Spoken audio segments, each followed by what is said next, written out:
ഒരു വളരെ ചെറിയ കഥ പറയാം. തെരഞ്ഞെടുപ്പുമായി ബന്ധപ്പെട്ട് വികസന സംവാദത്തിന് ശ്രീ പിണറായി വിജയൻ ശ്രീ വി ഡി സതീശനെ വെല്ലുവിളിച്ചു. സംവാദത്തിന് തയ്യാർ, തീയതിയും സ്ഥലവും കുറിച്ചോളൂ എന്ന് പ്രതിപക്ഷ നേതാവ്. കഥ അവസാനിച്ചു. കഥ മാത്രമല്ല, സർക്കാരിന്റെ കാര്യവും അവസാനിച്ചു. പരസ്യ സംവാദത്തിൽ നിന്ന് മുങ്ങിയ മുഖ്യമന്ത്രി പിന്നെ പൊങ്ങിയത് CIDമാർ മാനേജ് ചെയ്യുന്ന ഫേസ്ബുക്കിലാണ്. ഇനി ആ ഫേസ്ബുക്ക് സംവാദം നോക്കാം. ഇരുണ്ട കാലമാണത്രേ. ഏത് കാലം? ശ്രീ ഉമ്മൻചാണ്ടി സാർ കേരളം ഭരിച്ചിരുന്ന 2011 മുതൽ 16 വരെ ഇരുണ്ട കാലമാണ്. മുഖ്യമന്ത്രി തുടങ്ങിയ ക്യാമ്പയിനാണ്.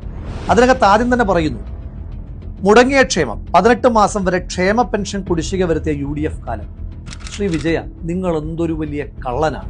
പച്ചക്കിങ്ങനെ കള്ളം പറയാൻ നിങ്ങൾക്ക് ചില്ലറ ഉളുപ്പൊന്നും പോരാ. എത്ര കാലമായി ഫേസ്ബുക്കിലും നിയമസഭയിലും ചാനൽ ചർച്ചകളിലുമൊക്കെ പോരാളി ഷാജി തൊട്ട് പോരാളി വിജയൻ വരെ തേഞ്ഞൊട്ടിയ ക്യാപ്സൂളുമായിട്ടാണ് മുഖ്യമന്ത്രി ഈ തെരഞ്ഞെടുപ്പിലെത്തിയിരിക്കുന്നത്. ക്ഷേമ പെൻഷനുമായിട്ട് ബന്ധപ്പെട്ട് നിങ്ങൾ പറയുന്ന ഏറ്റവും വലിയ കള്ളം ക്ഷേമ പെൻഷൻ തുടങ്ങിയത് നിങ്ങളാണെന്നാണ്. അത് തന്നെ തെറ്റാണ്. ശ്രീ ആർ ശങ്കർ കേരളത്തിന്റെ മുഖ്യമന്ത്രിയായിരിക്കുമ്പോഴാണ് കേരളത്തിൽ ആദ്യമായി ക്ഷേമ പെൻഷനുകൾ തുടങ്ങുന്നത്. ഉമ്മൻചാണ്ടി സാറിന്റെ കാലത്ത് ക്ഷേമ പെൻഷനുകളെ പറ്റി എടുക്കുമ്പോൾ നിങ്ങൾ പറയുന്ന ഏറ്റവും പ്രധാനപ്പെട്ട കള്ളം 18 മാസം കുടിശ്ശിക വരുത്തി എന്നുള്ളതാണ്. AKG സെന്ററിലെ ക്യാപ്സൂൾ ഞാൻ പറയുന്നില്ല. പകരം കേരള നിയമസഭയിലെ നക്ഷത്ര ചിഹ്നം ഇടാത്ത ചോദ്യം നമ്പർ 371, 14ാം കേരള നിയമസഭ 5ാം സമ്മേളനം. ചോദ്യകർത്താവ് ശ്രീ M സ്വരാജ്, ഉത്തരം നൽകുന്നത് കേരളത്തിന്റെ അന്നത്തെ ധനകാര്യമന്ത്രി ശ്രീ TM തോമസ് ഐസക്. ഈ സർക്കാർ അധികാരമേൽക്കുമ്പോൾ ക്ഷേമ പെൻഷനുകൾ എത്ര മാസം കുടിശ്ശികയുണ്ടായിരുന്നു എന്ന് തരംതിരിച്ചറിയിക്കാമോ? അതിന് മറുപടി തോമസ് ഐസക് പറയുന്നു, ഈ സർക്കാർ അധികാരമേൽക്കുമ്പോൾ 2014 നവംബർ മുതൽ 2015 ജനുവരി വരെയുള്ള ക്ഷേമ പെൻഷൻ തുക വിതരണം ചെയ്യപ്പെടാതെ വാർദ്ധക്യകാല പെൻഷൻ, വിധവാ പെൻഷൻ തുടങ്ങിയ പെൻഷനുകളുടെ ലിസ്റ്റ് പറയുകയാണ്. അതായത് 3 മാസത്തെ മാത്രം പെൻഷൻ തുകയെ നിങ്ങൾക്ക് എങ്ങനെയാണ് 18 മാസം എന്ന് പറയാൻ കഴിയുക? മാത്രമല്ല, 18 മാസക്കാലം പെൻഷൻ മുടങ്ങിക്കിടന്നാൽ ഏതാണ്ട് 7000-ഓളം കോടി രൂപ ആ കുടിശ്ശികയായി നിങ്ങൾ അടയ്ക്കേണ്ടി വരും. ബഹുമാന്യനായ കേരളത്തിന്റെ ധനകാര്യ വകുപ്പ് മന്ത്രി 2017 അവതരിപ്പിച്ച ബഡ്ജറ്റിൽ തന്നെ പറഞ്ഞിരിക്കുന്നു, 1000 കോടിക്കടുത്ത് മാത്രമാണ് മുൻ സർക്കാരിന്റെ കുടിശ്ശിക അടച്ചിട്ടുള്ളത് എന്ന്. മാത്രമല്ല, പെൻഷനുമായിട്ട് ബന്ധപ്പെട്ട് ഉമ്മൻചാണ്ടി സാർ വർധനവ് വരുത്തിയിട്ടില്ല എന്നാണ് നിങ്ങൾ പറയുന്നത്. അത് എത്ര വലിയ കള്ളമാണ്. കേരളത്തിൽ ഉമ്മൻചാണ്ടി സാറിന്റെ കാലത്ത് മൾട്ടിപ്പിൾ പെൻഷൻ സമ്പ്രദായമായിരുന്നു. അതായത് ഒരാൾക്ക് 3 പെൻഷൻ വരെ കിട്ടുന്ന സാഹചര്യം ഉണ്ടായിരുന്നു. ഇപ്പോൾ അവിടെ നിന്ന് സിംഗിൾ പെൻഷനായി, ഒരാൾക്ക് പരമാവധി 1 പെൻഷൻ മാത്രം. ഉമ്മൻചാണ്ടി സാറിന്റെ കാലത്ത് 300 രൂപയായിരുന്ന പെൻഷൻ അത് അദ്ദേഹം തന്നെ 400 ആക്കി, 500 ആക്കി, 600 ആക്കി, 1000 ആക്കി, 1100 ആക്കി, 1200 ആക്കി. ഒരു പെൻഷൻ 1400 ആക്കിയതിനു ശേഷം മാത്രമാണ് ശ്രീ ഉമ്മൻചാണ്ടി സാർ അധികാരം വിട്ടൊഴിയുന്നത്. ഉമ്മൻചാണ്ടി സാറിന്റെ ഗവൺമെന്റിന്റെ കാലത്ത് പെൻഷൻ മേഖലയിൽ വരുത്തിയ മറ്റൊരു വിപ്ലവകരമായ മാറ്റം, 2011 ആണ്ട് വരെ കേരളത്തിൽ ആകെ പെൻഷൻ വാങ്ങുന്ന ആളുകളുടെ എണ്ണം 16 ലക്ഷമായിരുന്നത് ഉമ്മൻചാണ്ടി സാറിന്റെ കാലത്ത് 34 ലക്ഷമായി മാറ്റി. മാത്രമല്ല, മറ്റു ചില ക്ഷേമ പെൻഷൻ 8 ലക്ഷം കൂടി കൂട്ടുമ്പോൾ 42 ലക്ഷം ആളുകൾക്ക് ഈ സർക്കാർ പെൻഷൻ കൊടുത്തിരുന്ന സർക്കാരിനെയാണ് ഉമ്മൻചാണ്ടി സാർ നയിച്ചുകൊണ്ടിരുന്നത്. ഇനി നിങ്ങളുടെ സർക്കാരിന്റെ പ്രത്യേകത എന്താണ്? ശ്രീ പിണറായി വിജയൻ കേരളത്തിന്റെ മുഖ്യമന്ത്രിയായതിനു ശേഷമാണ് പെൻഷൻ കൊടുക്കുവാൻ വേണ്ടി പ്രത്യേകമായി പെട്രോളിനും ഡീസലിനും 2 രൂപ വീതം സെസ് ഏർപ്പെടുത്തിയത്. എന്നിട്ടും നിങ്ങൾ 4-5 മാസം പെൻഷൻ മുടക്കിയതിന്റെ ഭാഗമായിട്ട് ചക്കിട്ടപ്പാറയിലെ ജോസഫ് എന്ന് പറയുന്ന ഒരു സാധു മനുഷ്യന് ആത്മഹത്യ ചെയ്യേണ്ടി വന്ന സാഹചര്യം ഈ നാട്ടിലുണ്ടായിട്ടില്ല. ഈ തെരഞ്ഞെടുപ്പ് കാലത്ത് നിങ്ങളുടെ മറ്റൊരു പ്രധാനപ്പെട്ട ക്യാപ്സ്യൂളാണ് പവർക്കെട്ടില്ലാത്ത കേരളം. ശ്രീ വിജയനോട് ചോദിക്കുന്നു, പവർക്കെട്ട് ഒഴിവാക്കാൻ ഈ സർക്കാർ ചെയ്ത നടപടി എന്താണ്? എവിടെ നിന്നാണ് തുടക്കം? പവർക്കെട്ടില്ലാത്ത കേരളം എന്ന ക്യാമ്പയിൻ നിങ്ങൾക്ക് നടത്താൻ പറ്റുന്നത് 2016 ശ്രീ പിണറായി വിജയൻ മഴുവറിഞ്ഞുണ്ടായതാണ് കേരളം എന്ന് വിശ്വസിക്കുന്ന ഒരു സംഘം അല്പബുദ്ധികളായ വിജയൻ സേനക്കാർ പറയുന്ന മറ്റൊരു പ്രധാനപ്പെട്ട പ്രചരണം പവർക്കെട്ടില്ലാത്ത കേരളമാണ് വിജയന്റെ കാലമെന്ന്. ഒരു കാര്യം തിരിച്ചു ചോദിച്ചോട്ടെ, കേരളത്തിൽ ഇന്ന് പവർക്കെട്ടില്ലാതാകാൻ ശ്രീ പിണറായി വിജയന്റെ കാലത്ത് 16 മുതൽ 26 വരെ എടുത്ത സവിശേഷമായ ഇടപെടൽ എന്താണ്? ഇന്ന് കേരളത്തിൽ പവർക്കെട്ടില്ലാതിരിക്കുന്നുവെങ്കിൽ അതിന് 3 പ്രധാനപ്പെട്ട കാരണങ്ങളാണുള്ളത്. ഒന്ന്, 2012 ദക്ഷിണേന്ത്യൻ സംസ്ഥാനങ്ങളിൽ വൈദ്യുതി പ്രതിസന്ധി രൂക്ഷമായപ്പോൾ എല്ലാ സംസ്ഥാനങ്ങളിലും വൈദ്യുതി ലഭ്യമാക്കുവാൻ വേണ്ടിയിട്ട് ശ്രീ മൻമോഹൻ സിംഗിന്റെ ഗവൺമെന്റ് നടപ്പിലാക്കിയ നാഷണൽ ഗ്രിഡ് പോളിസി. അങ്ങനെ 2013 മുതൽ രാജ്യത്ത് എവിടെ നിന്ന് വേണമെങ്കിലും കേരളത്തിലേക്ക് വൈദ്യുതി എത്തിക്കുവാൻ ആവശ്യമായിട്ടുള്ള നയങ്ങൾ ആ സർക്കാരിന്റെ ഭാഗത്തുനിന്നുണ്ടായി. രണ്ടാമത്തെ പ്രധാനപ്പെട്ട കാരണം സോളാർ മേഖലയിൽ ഉണ്ടായ വലിയ തോതിലുള്ള വൈദ്യുതി ഉൽപ്പാദനമാണ്. സോളാറിന്റെ പേരിൽ ഒരുപാട് പഴി കേട്ടിട്ടും നയങ്ങളിൽ നിന്ന് ഒരടി പോലും പിന്നോട്ട് പോകാതിരുന്ന ഉമ്മൻചാണ്ടി സർക്കാരിന്റെ ഇടപെടലുകളുടെ ഭാഗമായി 2016 14.15 മെഗാവാട്ട് ആയിരുന്ന സോളാർ എനർജിയുടെ പ്രൊഡക്ഷൻ 2026 എത്തുമ്പോൾ പല മടങ്ങ് വർദ്ധിച്ച് 1700 മെഗാവാട്ടിലേക്ക് എത്തിയപ്പോൾ നമുക്ക് മറ്റൊരു മേഖലയിൽ നിന്ന് വലിയ തോതിൽ വൈദ്യുതി എത്തുവാനായി തുടങ്ങി. ഉമ്മൻചാണ്ടി സാറിന്റെ കാലത്ത് 4 രൂപ 29 പൈസയ്ക്ക് ഉണ്ടാക്കിയിരുന്ന ദീർഘകാല വൈദ്യുതി കരാർ ഈ സർക്കാർ വന്നപ്പോൾ 6 രൂപ 12 പൈസയാക്കി വർദ്ധിപ്പിച്ചത് കാരണമാണ് പിന്നീട് വൈദ്യുതി ചാർജിൽ വർധനവുണ്ടാകുന്നതും ഇപ്പോഴും അങ്ങിങ്ങായി പവർ കട്ടുകൾ ഉണ്ടാകുന്നതിന് പ്രധാനപ്പെട്ട കാരണം. ഇനി നിങ്ങൾ പറയൂ, ഈ സർക്കാർ എന്ത് ചെയ്തിട്ടാണ് പവർ കട്ടില്ലാത്ത കേരളം ഉണ്ടായത്? ഇനി മറ്റൊരു കാരണം കൂടിയുണ്ട് കേട്ടോ. നിങ്ങൾ അറബിക്കടലിലേക്ക് തള്ളിയ ഇൻഡോ US ന്യൂക്ലിയർ ഡീലും അതുപോലെ തന്നെ നിങ്ങൾ സമരം ചെയ്ത് നിർത്തലാക്കാൻ ശ്രമിച്ച കൂടംകുളം പദ്ധതിയുമൊക്കെ കേരളത്തിന് ഇഷ്ടംപോലെ വൈദ്യുതി എത്തുന്നതിന് പ്രധാനപ്പെട്ട കാരണങ്ങളാകുന്നുണ്ട് കേട്ടോ. ഡൽഹി പോലെയുള്ള ക്യാപിറ്റൽ സിറ്റിയിൽ ഉണ്ടായിരുന്ന മെട്രോയെ കൊച്ചു കേരളത്തിലേക്ക് എത്തിച്ച ഉമ്മൻചാണ്ടി സാറിന്റെ കാലത്തെയാണോ നിങ്ങൾ ഇരുണ്ട കാലമെന്ന് അടയാളപ്പെടുത്തുന്നത്? വാദത്തിന് വേണ്ടി നിങ്ങൾ പറയാറുണ്ട് ശ്രീ പിണറായി വിജയന്റെ കാലത്താണ് മെട്രോ കൊച്ചിയിൽ ഉദ്ഘാടനം ചെയ്യപ്പെട്ടത് എന്ന്. അത് ശരിയാണ്, 2017. പക്ഷേ ഉമ്മൻചാണ്ടി സാറായിരുന്നു 2016 വരെ ഈ കേരളത്തിന്റെ മുഖ്യമന്ത്രി. ഒരു വർഷം കൊണ്ട് മെട്രോ ട്രാക്ക് പൂർത്തീകരിച്ച് മെട്രോ ഓടിത്തുടങ്ങുവാൻ പിണറായി വിജയന്റെ കയ്യിൽ മാന്ത്രികതണ്ടൊന്നുമില്ലല്ലോ. എന്താ ഈ സർക്കാർ ചെയ്തത്? ചെടിച്ചട്ടി വെച്ചു, പെയിന്റ് അടിച്ചു, ഉദ്ഘാടനം ചെയ്തു. ഇതല്ലാതെ എന്താണ് ഈ സർക്കാരിന്റെ കോൺട്രിബ്യൂഷൻ? ഇപ്പോഴും ഫേസ് 2 എക്സ്പാൻഷൻ 10 വർഷമായിട്ടും പെൻഡിംഗ് ആണെന്ന് പറയുമ്പോൾ അറിയാം ഈ സർക്കാരിന്റെ മെട്രോയിലെ കെടുകാര്യസ്ഥത. മാനും മനുഷ്യനും കയറാതെ പാമ്പുകൾ കയ്യേറിയിരുന്ന മൂർഖൻപറമ്പ് എന്ന് പറയുന്ന ഒരു സ്ഥലത്തെ പറ്റി കേട്ടിട്ടുണ്ട്. അതാണ് ഇന്നത്തെ കണ്ണൂർ വിമാനത്താവളം. കേരളം പോലെ പ്രവാസ ലോകത്തെ ഏറെ ആശ്രയിക്കുന്ന ഒരു സംസ്ഥാനത്തിന്റെ വിവിധ ഭാഗങ്ങളിൽ എയർപോർട്ട് എന്നുള്ളത് ഉമ്മൻചാണ്ടി സാറിന്റെ ആശയമായിരുന്നു. അതിന്റെ ഭാഗമായിട്ടാണ് കണ്ണൂരിൽ വിമാനത്താവളം കൊണ്ടുവന്നതും അതിനു വേണ്ടുന്ന പ്രവർത്തനങ്ങളുമായിട്ട് മുന്നോട്ട് പോകുന്നത്. അപ്പോഴും നിങ്ങൾ പറയും പിണറായി വിജയന്റെ കാലത്താണ് കണ്ണൂർ വിമാനത്താവളം ഉദ്ഘാടനം ചെയ്തതെന്ന്. ആ ഉദ്ഘാടനം ചെയ്യുന്ന വർഷം ഏതാണെന്ന് അറിയാമോ? 2018. 16 വരെ ഓർമ്മിപ്പിക്കുന്നു, ഉമ്മൻചാണ്ടി സാറായിരുന്നു കേരളത്തിന്റെ മുഖ്യമന്ത്രി. 2 വർഷം കൊണ്ടൊരു വിമാനത്താവളം ഉണ്ടാക്കാൻ പിന്നെയും പിണറായി വിജയന്റെ കയ്യിൽ മാന്ത്രികതണ്ടില്ലെന്ന് നിങ്ങൾ ആലോചിക്കണം. ഉമ്മൻചാണ്ടി സാർ മുഖ്യമന്ത്രി ആയിരിക്കുമ്പോൾ തന്നെ ടെസ്റ്റ് ഫ്ലൈയുടെ ഭാഗമായി ആദ്യ വിമാനം കണ്ണൂർ വിമാനത്താവളത്തിൽ ലാൻഡ് ചെയ്യുമ്പോൾ EP ജയരാജന്റെ നേതൃത്വത്തിൽ പുറത്ത് സമരമുണ്ടായിരുന്നു.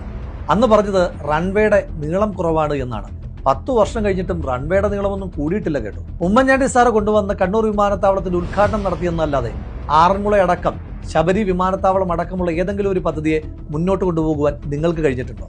ഇന്ത്യയുടെയല്ല, ഏഷ്യയുടെ തന്നെ ഏറ്റവും സാധ്യതയുള്ള തുറമുഖമായി മാറുവാൻ പോകുന്ന വിഴിഞ്ഞം തുറമുഖ പദ്ധതിയുമായിട്ട് ഉമ്മൻചാണ്ടി സാർ മുന്നോട്ട് പോകുമ്പോൾ 5000 കോടി മാത്രം ആകെ എസ്റ്റിമേറ്റ് ചെയ്തിരുന്ന പദ്ധതിക്ക് 6000 കോടി രൂപയുടെ കടൽക്കൊള്ള എന്ന അഴിമതി ആരോപണം ഉന്നയിച്ചവരാണ് നിങ്ങൾ. ഉമ്മൻചാണ്ടി സാറിന്റെ കാലത്ത് അദാനിയുമായി എഗ്രിമെന്റ് ഉണ്ടാക്കുമ്പോൾ 1000 ദിവസം കൊണ്ട് പണി പൂർത്തീകരിച്ചില്ല എങ്കിൽ പിന്നീടുണ്ടാകുന്ന ഓരോ ദിവസത്തെ കാലതാമസത്തിനും അദാനിയുടെ കമ്പനി കേരളത്തിന് നഷ്ടപരിഹാരം തരണമെന്ന് പറയുന്ന എഗ്രിമെന്റ് ഉണ്ടായിരുന്നു. അതടക്കം വയലേറ്റ് ചെയ്തുകൊണ്ട് നിങ്ങൾ വൈകിപ്പിച്ച വിഴിഞ്ഞം തുറമുഖം ഇപ്പോഴും ഫുൾ ഫ്ലഡ്ജിലേക്ക് തുറന്നു കൊടുക്കുവാൻ 10 വർഷങ്ങൾക്ക് ശേഷവും നിങ്ങൾക്ക് കഴിഞ്ഞിട്ടില്ല എന്നുള്ളത് എത്ര വലിയ പരാജയമാണ്. കേരളത്തിൽ ഇനിയും തുടങ്ങുമെന്ന് പറഞ്ഞിരിക്കുന്ന 3 തുറമുഖങ്ങൾ എവിടെയൊക്കെയാണ് നിങ്ങൾ ഓപ്പൺ ചെയ്തിട്ടുള്ളത് എന്നുകൂടി ഒന്ന് പറഞ്ഞു തരാം. പാലാരിവട്ടം പാലം ഓർമ്മയില്ലേ? പാലാരിവട്ടത്ത് മാത്രമല്ല കേട്ടോ, കേരളത്തിൽ 227 ഇടത്താണ് പുതിയ പാലങ്ങൾ 400 ദിവസം കൊണ്ട് ഉമ്മൻചാണ്ടി സാറിന്റെ കാലത്ത് നിർമ്മിക്കപ്പെട്ടത്. അതിനകത്ത് തന്നെ 100 പാലങ്ങൾ വലിയ പാലങ്ങളായിരുന്നു. എന്നിട്ടും അതൊന്നും റിപ്പോർട്ട് ചെയ്യാതെ ഇല്ലാത്ത അഴിമതി ഉന്നയിച്ച്, ഇല്ലാത്ത ബലക്ഷയം ഉന്നയിച്ച് പാലാരിവട്ടം പാലത്തിന്റെ പേരിൽ നിങ്ങൾ ഒരു സർക്കാരിനെ താറടിച്ചിട്ട് വർഷം 10 കഴിഞ്ഞിട്ട് ഇപ്പോഴും ഉമ്മൻചാണ്ടി സാറിന്റെ കാലത്ത് നിർമ്മിച്ച അതേ പാലാരിവട്ടം പാലത്തിൽ കൂടി തന്നെയല്ലേ ഈ വാഹനങ്ങളെല്ലാം കടന്നു പോകുന്നത്? കേരളത്തിന്റെ ആരോഗ്യരംഗത്തെ പറ്റി ഞാൻ പ്രത്യേകം പറയേണ്ടുന്ന കാര്യമില്ല. ശസ്ത്രക്രിയയ്ക്ക് ശേഷം കത്രിക മറന്നു വെക്കുന്ന കേരളത്തിന്റെ ആരോഗ്യവകുപ്പിൽ മന്ത്രിക്ക് പെടലിക്ക് മാരകമായ ഒരു രോഗം വന്നിട്ട് ജില്ലാ ആശുപത്രി മുതൽ മെഡിക്കൽ കോളേജ് വരെ പോയിട്ടും എന്താണ് രോഗമെന്ന് ഇപ്പോഴും സ്ഥിരീകരിക്കാൻ കഴിയാത്ത കേരളത്തിൽ ഈ സർക്കാരിന്റെ കാലത്തെ ആരോഗ്യരംഗത്തെയും ഉമ്മൻചാണ്ടി സാറിന്റെ കാലത്തെ ആരോഗ്യരംഗത്തെയും തമ്മിലൊന്നും താരതമ്യം ചെയ്ത് നോക്കൂ. കോവിഡിന്റെ കാലത്ത് PR ഒരുപാട് ചെയ്തുവെങ്കിലും പുതിയ കണക്കുകൾ പ്രകാരം എന്താണ് തെളിയിക്കുന്നത്? ഈ രാജ്യത്ത് ഏറ്റവും അധികം കോവിഡ് കേസുകൾ റിപ്പോർട്ട് ചെയ്യപ്പെട്ട 2ാമത്തെ സംസ്ഥാനം കേരളമാണ്. ഈ രാജ്യത്ത് ഏറ്റവും അധികം കോവിഡ് ഡെത്തുകൾ റിപ്പോർട്ട് ചെയ്യപ്പെട്ട സംസ്ഥാനം കേരളമാണ്. ഈ രാജ്യത്ത് ഏറ്റവും അധികം കോവിഡ് ഡെത്തുകൾ മറച്ചുവെച്ച സംസ്ഥാനവും കേരളമാണ്. അവിടെയാണ് ഉമ്മൻചാണ്ടി സാറിന്റെ കാലത്ത് പുതിയ 16 മെഡിക്കൽ കോളേജ്, അതിന്റെ പാലക്കാട്ടെ മെഡിക്കൽ കോളേജ്, പത്തനംതിട്ടയിലെ കോന്നി മെഡിക്കൽ കോളേജ് അടക്കമുള്ള 16 പുതിയ മെഡിക്കൽ കോളേജുകൾ കൊണ്ടുവന്നൊരു സർക്കാർ. ആ സർക്കാരിന്റെ മെഡിക്കൽ കോളേജുകളെ ഉമ്മൻചാണ്ടി സാറിന്റെ കാലത്ത് കൊണ്ടുവന്നു എന്നതിന്റെ പേരിൽ മാത്രം അട്ടിമറിച്ച സർക്കാരല്ലേ നിങ്ങളുടേത്? ഈ അടുത്ത ദിവസങ്ങളിൽ നമ്മൾ വായിച്ച ഏറ്റവും പ്രധാനപ്പെട്ട വാർത്തകളിലൊന്നാണ് തിരുവനന്തപുരം മെഡിക്കൽ കോളേജിൽ അഗ്നിബാധയെ തുടർന്ന് 5 പേർ ദാരുണമായി കൊല ചെയ്യപ്പെട്ട സംഭവം. അഗ്നിബാധ ഉണ്ടായപ്പോൾ പെട്ടെന്ന് മറ്റൊരു മെഡിക്കൽ കോളേജിലേക്ക് ഷിഫ്റ്റ് ചെയ്യുവാൻ പറ്റിയിരുന്നുവെങ്കിൽ ആ രോഗികൾ കൊല്ലപ്പെടുമായിരുന്നില്ല. തിരുവനന്തപുരത്ത് ഉമ്മൻചാണ്ടി സാറിന്റെ കാലത്ത് 2ാമത്തെ മെഡിക്കൽ കോളേജ് കൊണ്ടുവന്നതാണല്ലോ. അതിന്റെ കെട്ടിടത്തിന്റെ നിർമ്മാണവും അതുപോലെ തന്നെ ഇന്ത്യൻ മെഡിക്കൽ കൗൺസിലിന്റെ അംഗീകാരവും എല്ലാം പൂർത്തീകരിച്ചിട്ടും ഉമ്മൻചാണ്ടി സാർ കൊണ്ടുവന്നു എന്നതിന്റെ ഒറ്റ കാരണം പറഞ്ഞുകൊണ്ട് അത് തുറന്നു കൊടുക്കാത്ത സർക്കാരല്ലേ പിണറായി വിജയന്റെ സർക്കാർ? നിങ്ങളല്ലേ ആ 5 കൊലപാതകങ്ങൾക്ക് ഉത്തരവാദികൾ? ഈ സർക്കാരിൻ്റെതായ ഏറ്റവും പ്രധാനപ്പെട്ട അവകാശവാദം നാഷണൽ ഹൈവേ ആണ്. തള്ളൊക്കെ കേട്ട് കഴിഞ്ഞാൽ നമ്മൾ വിചാരിക്കും പാറശാലയ്ക്ക് അപ്പുറവും മഞ്ചേശ്വരത്തിന് ഇപ്പുറവും ദേശീയപാതയില്ല, ഈ കേരളത്തിൽ മാത്രമേ ഉള്ളൂ എന്ന്. ദേശീയപാത നിർമ്മാണത്തിൽ സംസ്ഥാന സർക്കാരിന് യാതൊരു പങ്കുമില്ല. ആ മുതൽ ക്ഷ വരെ ചെയ്യുന്നത് നാഷണൽ ഹൈവേ അതോറിറ്റി ഓഫ് ഇന്ത്യയാണ്. ഇതെന്റെ വാക്കുകളല്ല. 22/5/2025 ഹൈവേ തകർന്നപ്പോൾ കേരളത്തിന്റെ മുഖ്യമന്ത്രി ശ്രീ പിണറായി വിജയൻ പറഞ്ഞ വാക്കുകളാണ്. ഊളിമാട് പാലം തകരുമ്പോൾ കാറ്റിന്റെ കുഴപ്പം, കരാറുകാരന്റെ കുഴപ്പം. ചെറിയൊരു കലിങ്ക് കെട്ടിയാൽ എൻ്റെയും എൻ്റെ റിയാസിൻ്റെയും ക്രെഡിറ്റ് എന്ന് പറയുന്ന കേരളത്തിൻ്റെ മുഖ്യമന്ത്രിയുടെ തന്നെ വാചകങ്ങളാണിത്.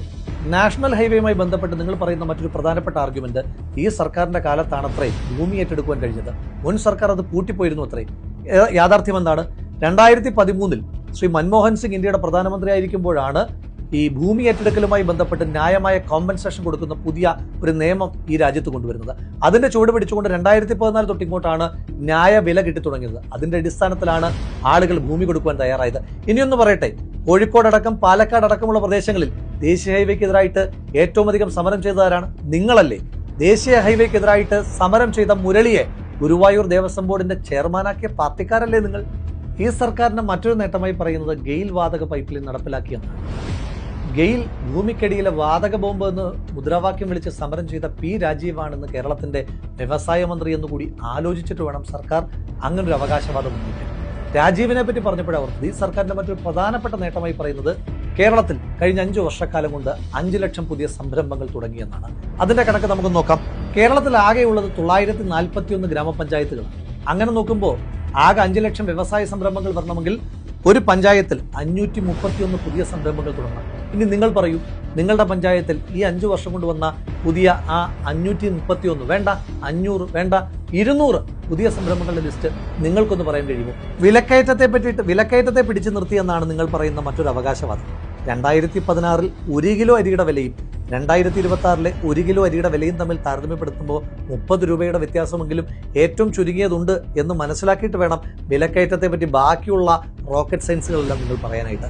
ഈ സർക്കാരിന്റെ കൊള്ളരുതായ്മകൾ പറയാനാണെങ്കിൽ ഒരു വലിയ പട്ടിക തന്നെയുണ്ട്. പറയാൻ ഒരു ദിവസമൊന്നും മതിയാകാതെ വരും 10 വർഷത്തെ ദുരിത ജീവിതം. പക്ഷെ അത് പറയേണ്ടുന്ന കാര്യമില്ല. ബസ്സിന്റെ പുറത്ത് നിങ്ങൾ എത്രയൊക്കെ സ്റ്റിക്കർ PRDയുടെ ഒട്ടിച്ചു വെച്ചാലും ബസ്സിനകത്ത് യാത്ര ചെയ്യുന്ന മനുഷ്യന്മാർക്ക് അറിയാമല്ലോ കഴിഞ്ഞ 10 വർഷക്കാലമായി അവർ അനുഭവിക്കുന്ന സത്യമായ ജീവിതത്തെപ്പറ്റി. ഇതുപോലെയുള്ള വ്യാജ വാഗ്ദാനങ്ങളുടെ, ഇതുപോലെയുള്ള വ്യാജ അവകാശവാദങ്ങളുടെ കോടാനുകോടികൾ മുടക്കിയിട്ടുള്ള PR തട്ടിപ്പുകളുടെ കാലമായിരുന്നില്ല ഉമ്മൻചാണ്ടി സാറിന്റെ കാലം. നിങ്ങൾ എത്ര വേട്ടയാടിയിട്ടും, നിങ്ങൾ എത്രയൊക്കെ കടന്നാക്രമിച്ചിട്ടും ഈ നാടിന്റെ വികസനത്തിന് വേണ്ടി, ഈ നാടിന്റെ ക്ഷേമത്തിന് വേണ്ടി, ഈ നാട്ടിലെ മണ്ണിനെ മനുഷ്യനെയും ചേർത്ത് പിടിക്കുവാൻ വേണ്ടി തന്റെ ജീവിതം മാറ്റിവെച്ച ആ മനുഷ്യനെ പറ്റി ആ കല്ലറയിൽ എഴുതിയിരിക്കുന്ന വാചകം മാത്രമേ ഓർമ്മപ്പെടുത്തുവാനുള്ളൂ. സത്യമായും ആ മനുഷ്യൻ നീതിമാനാണ്.